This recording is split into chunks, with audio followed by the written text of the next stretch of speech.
Hello दोस्तों, कैसे हैं आप। वेद प्रकाश भारतीय का आप सबों को सादर अभिनंदन है। आज की इस कड़ी में हम आप सबों को महान हिमालय के संदर्भ में कुछ जानकारियां देने जा रहे हैं। जैसा कि आपने हमारे पिछली कड़ी में भारत के मानचित्र से संबंधित जो बातें हमने आप सबों के बीच रखी है, उसी की अगली कड़ी में हम आज देखते हैं महान हिमालय को, बृहद हिमालय या महान हिमालय। इसका निर्माण ओलिगोशीन काल में हुआ था। जिस प्रकार की हमने आपको ट्रांस हिमालय के बारे में जानकारी दी, तो हमने हिमालय के कई खंड किए और उसमें से अगर हम उत्तर से दक्षिण की ओर देखें तो प्रारंभिक चरण में हमने उसके 4 खंड किए थे। पहला खंड था ट्रांस हिमालय, दूसरा महान या बृहद हिमालय, तीसरा लघु या मध्य हिमालय और चौथा शिवालिक श्रेणी। उसी को अगर हम विस्तार से देखें, यानी हिमालय का अगर बृहद विभाजन किया जाए तो उसमें हम क्या देखते हैं, तो ट्रांस हिमालय से अगर हम उसको देखें तो सबसे पहले हम देखते क्या है, काराकोरम, लद्दाख, जास्कर, कैलाश, पीर पंजाल, धौलाधर, नाग टिब्बा, महाभारत श्रेणी, मसूरी, कुमायूं और शिवालिक। इस तरह से हिमालय के हमने 11 खंड कर डाले। जी हाँ दोस्तों, सबसे बड़ी बात है क्या, हिमालय पर्वत का विस्तार, महान हिमालय या बृहद हिमालय, जिसका विस्तार की हम देखते हैं कि नंगा पर्वत से लेकर के नामचा बरवा तक ये महान या बृहद हिमालय का मुख्य विस्तार पाया जाता है। इसमें खास करके जो महत्वपूर्ण बातें हैं वो है क्या, कि महान अथवा बृहद हिमालय का निर्माण ओलिगोशीन युग में हुआ था। महान अथवा बृहद हिमालय का निर्माण ओलिगोशीन युग में हुआ था। जी हां दोस्तों, इसके क्रोड में आग्नेय शैल पाए जाते हैं, जो कि हमें ग्रेफाइट एवं गैब्रो के रूप में मिलते हैं। इसका अगर हम बाहरी परत देखें तो परतदार चट्टानों का इस पर से खिसकना अभी भी जारी है। जिस प्रकार हम देखते क्या है कि खास करके महान हिमालय की, जैसा कि मैंने आपको कहा, नंगा पर्वत से लेकर के नामचा बरवा तक इसका विस्तार पाया जाता है। और अगर हम हिमालय के बृहद विस्तार की बात करें, यानी क्या महान हिमालय या बृहद हिमालय या हिमाद्री, इसकी अगर हम बात करें तो उत्तर से लेकर के दक्षिण तक इन हिमालयी क्षेत्रों को हमने 11 भागों में बांट करके रखा है। अगर आप प्रत्येक भाग को पढ़ेंगे तो इसे आसान तरीके से समझेंगे भी। जिस प्रकार की मैंने पिछली कक्षा में ट्रांस हिमालय के अंतर्गत आने वाली काराकोरम, लद्दाख, जास्कर और कैलाश के बारे में आप लोगों के बीच जानकारियां प्रस्तुत की है, ठीक उसकी अगली कड़ी में हम लोग क्या देखते हैं कि हिमालय के यानी 4 खंड जो उत्तर से दक्षिण की ओर किए, ट्रांस हिमालय, महान या बृहद हिमालय, लघु या मध्य हिमालय और शिवालिक श्रेणियां, तो उनको हम अगर 11 भागों में बांट दें तो काराकोरम, लद्दाख, जास्कर, कैलाश, पीर पंजाल, धौलाधर, नाग टिब्बा, महाभारत श्रेणी, मसूरी श्रेणी, कुमायूं और शिवालिक। जी हां दोस्तों, खास करके महान हिमालय में बहुत सारी ऐसी चोटियां पाई जाती हैं जिसकी ऊंचाई 8000 मीटर से भी अधिक है। अगर इन चोटियों को देखा जाए तो इनमें 9 चोटियां प्रमुख रूप से आती है, जिसमें कि माउंट एवरेस्ट। इन 9 चोटियों का विस्तार अगर आप देखेंगे तो निश्चित रूप से आपको ऐसा लगेगा कि अगर भारत के कंचनजंगा को छोड़ दिया जाए, भारत के कंचनजंगा को छोड़ दिया जाए, जो कि सिक्किम और नेपाल के बॉर्डर पर है, तो खास करके 8 बड़ी चोटियों का विस्तार नेपाल में ही पाया जाता है। इसलिए अगर हम यूं कहें कि बृहद हिमालय का विस्तार और सर्वाधिक ऊंची चोटियां जो बृहद हिमालय के अंतर्गत आती है, वह नेपाल हिमालय में ही है।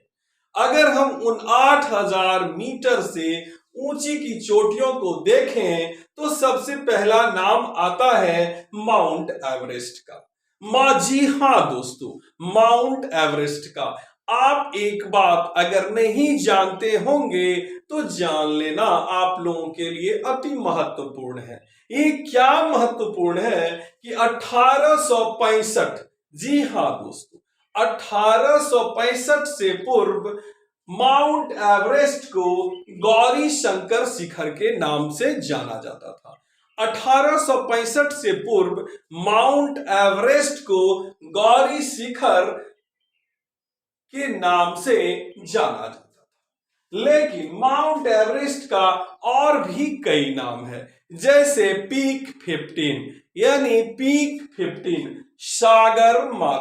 सागर माथा, चोलुलुंगमा। तिब्बती लोग माउंट एवरेस्ट को चोलुलुंगमा के नाम से जानते हैं, जिसे कि हम पहाड़ों की रानी कह के संबोधित करते हैं। और सबसे अंतिम नाम जो आता है, खास करके जो इस चोटी की खोज की, सर्वेयर की, जिसका नाम था जॉर्ज एवरेस्ट, उसी के नाम पर एक भारतीय ने, जनरल बाग ने, इसका नामांकन एवरेस्ट कर दिया, खास करके 1865 ईस्वी में। जिस दिन से 1865 से माउंट एवरेस्ट के नाम पर इस चोटी का नाम, जॉर्ज एवरेस्ट के नाम पर इस चोटी का नाम एवरेस्ट पड़ गया, उसी दिन से इस चोटी को पूर्ण रूप में माउंट एवरेस्ट कहलाने जाने लगा। और गौरी शंकर शिखर जो है इतिहास के गर्तों में समा गए। अगर हमने जिस तरह से आपके सामने ये बातें रखी कि महान या बृहद हिमालय के अंतर्गत 8000 से ऊपर की 9 चोटियां हैं, उन 9 चोटियों में पहला शिखर है माउंट एवरेस्ट, जो नेपाल हिमालय के अंतर्गत आता है और जिसकी ऊंचाई 8848 मीटर है। जी हाँ दोस्तों, खास करके भूगोलविदों का कहना है, वैज्ञानिकों का कहना है कि हिमालय की ऊंचाई प्रत्येक वर्ष 2 सेंटीमीटर की दर से बढ़ रही है, जिसके कारण वर्तमान सर्वे में अमेरिकी साइंटिस्ट इसे 8850 मीटर भी कहीं कहीं लिखते हैं। अगर इसकी दूसरी चोटी की बात की जाए तो कंचनजंगा जो भारत की चोटी है, इसकी ऊंचाई 8586 मीटर है और ये सिक्किम एवं नेपाल के बॉर्डर पर स्थित है। अगर इसकी अगली कड़ी में हम देखें अन्य शिखरों को, तो हम देखते क्या है कि लोहोत से 8516 metre, Makalu 8463 metre, Cho Oyu 8188 metre, Dhaulagiri 8167 metre, Manaslu 8163 metre, Annapurna 8091 metre और श्री शापंगमा 8027 मीटर। ये सभी चोटियां आप देख रहे हैं, एक लाल वाला क्षेत्र आपको मिल रहा होगा, ये सारा क्षेत्र जो है हिमालय का ही क्षेत्र है। और जो बड़ी चोटियों का आप विस्तार देख रहे हैं, जैसे कि K1, K4, K5, K3, K6, K14, K10, K8 और K7, ये सभी नेपाल हिमालय के अंतर्गत आते हैं। और सिर्फ इसमें एक चोटी जो कंचनजंगा है, जो विश्व की तीसरी सबसे बड़ी ऊंची चोटी है, जिसकी ऊंचाई 8586 मीटर है, ये सिर्फ भारत में है और सारी चोटियां नेपाल हिमालय के अंतर्गत आती है।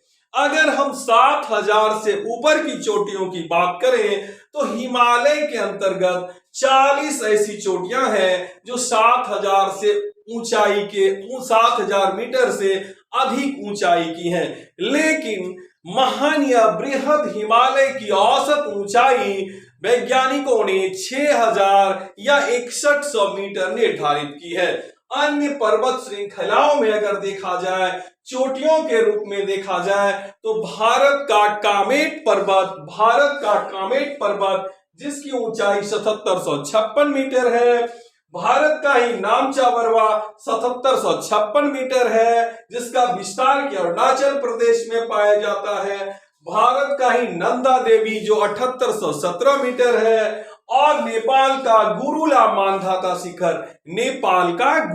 मानधाता शिखर जिसकी ऊंचाई 7728 मीटर। जी हाँ दोस्तों, नेपाल या खास करके बृहद हिमाद्री में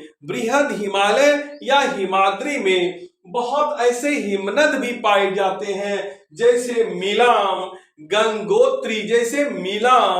गंगोत्री और जेमू। इतना ही नहीं दोस्तों, बृहद हिमालय या हिमाद्री में कई दर्रे भी पाए जाते हैं। उनमें से हम अगर भारत में देखें तो बुर्जिल जो कश्मीर में है, जोजिला जो लद्दाख में है, सिपकिला जो हिमाचल प्रदेश में है, लापचाला जो हिमाचल प्रदेश में है, बारा जो हिमाचल प्रदेश में है, माना उत्तराखंड में है, लापचाला हिमाचल प्रदेश में है, बारा हिमाचल में है, माना उत्तराखंड में है, थांगला उत्तराखंड में है, नीति उत्तराखंड में है, लिपुलेख उत्तराखंड में है, नाथुला सिक्किम में है, जीपला सिक्किम में है, जेलेपला भी सिक्किम में है, और बोमेडीला अरुणाचल प्रदेश में है। अगर हम इस तरह से देखें तो हिमालय, खास करके महान और बृहद हिमालय से संबंधित बहुत सारी बातों को हम लोग ध्यान से देख करके इसे ज्ञान में रख सकते हैं, अपने स्तर इसको समाहित कर सकते हैं। और आगामी अगर आप प्रतियोगिता परीक्षा के परीक्षार्थी हैं तो इस संदर्भित प्रश्न अगर आएंगे तो उसे आसान तरीके से आप हल कर सकते हैं। खास करके महान या बृहद हिमालय जिसकी की खास ऊंचाई भी है, इसमें हमेशा क्या होता है तो बर्फ ढके रहते हैं, ग्लेशियर से भरा हुआ क्षेत्र होता है, और इतना नहीं, यहां से जो नदियां निकलती है उनकी धाराएं भी काफी तीव्र होती है, जिसके कारण कि महान या बृहद हिमालय से निकलने वाली नदियों जो होती है वह सतत वाहिनी होती है। हिमालय से निकलने वाली जो नदियां होती है वो सतत वाहिनी होती है। जी हाँ दोस्तों, इसके अलावा एक प्रश्न जो अति महत्वपूर्ण परीक्षा में पूछे जाते हैं वो ये होते हैं कि इसके आरोहक कौन है, यानी सर्वप्रथम माउंट एवरेस्ट की चढ़ाई किसने पूरी की। तो हम क्या देखते हैं, 22 मई 1965 की वह तिथि जिस दिन की एडमंड हिलेरी और तेंजिंग नोरंगे ने इस चोटी पे आरोहण का अपना कार्य सफलतापूर्वक पूर्ण किया। अगर हम भारत की बात करें तो पहले भारतीय के रूप में अवतार एस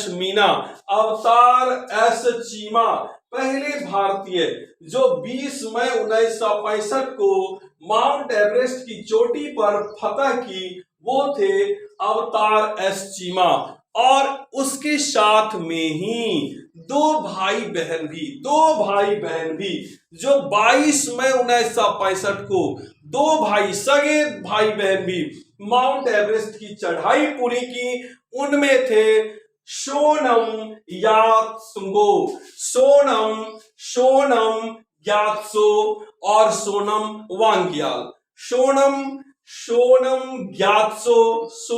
ग्यात्सो और सोनम वांग्याल। लेकिन उस पर्वत शिखर की यानी माउंट एवरेस्ट की चोटी पर चढ़ने वाली प्रथम भारतीय 23 मई 1984 को जिसने की हिंदुस्तान का तिरंगा लहराया वो महिला थी वैजयंती पाल।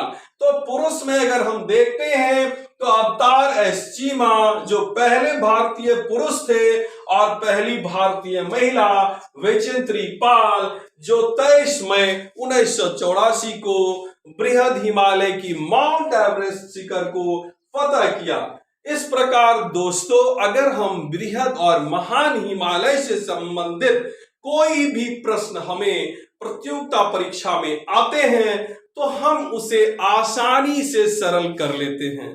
जी हाँ दोस्तों, आप इस चैनल को अवश्य सब्सक्राइब करेंगे, अगर नहीं किए होंगे तो करने के उपरांत बेल आइकन जरूर दबाएंगे और अपने दोस्तों के बीच में शेयर भी अवश्य करेंगे। आपके लिए हम अगली कड़ी लघु या मध्य हिमालय लेकर के आएंगे भारत के मानचित्रों के अध्ययन के आलोक में। तब तक हम आप लोगों से विदा चाहते हैं। धन्यवाद, आपका दिन शुभ हो।